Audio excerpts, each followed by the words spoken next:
In an interview, Dr. McKenna, you shared that you don't want kids to know if their schools perform poorly because it might make them feel bad. This is like a doctor refusing to tell a patient she has cancer because it might hurt her feelings. Do you ever consider how much damage it does to our trust in LAUSD when you withhold or hide or ban important information from us? I'm here today to say that it's not good enough just to rate the schools and stop there. We need a plan to improve the schools that are under-resourced. We need to make sure that we not only identify the schools that are struggling, many of which are in my community, but we also take the second step to actually do something about it. Some of our schools don't even have paper and pencil. My own 7th grader at Bret Harte is given worksheets for her math, and she's not even allowed to write on the worksheet because they have to be reused for other students. Any rating system needs to include parent voices about what these schools need and then actually get them what they're lacking.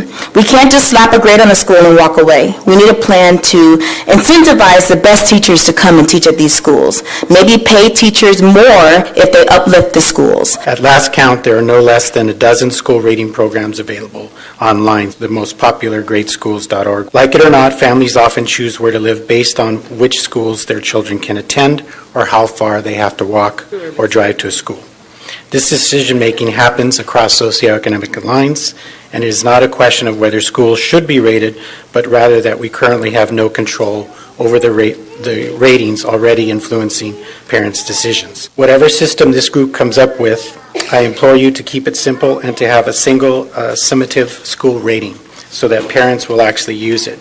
This resolution is all about transparency, one of our key values at Speak Up. We believe that parents need as much information as possible about how our schools are performing so we can all roll up our sleeves and help make our schools better for other vulnerable kids across Los Angeles.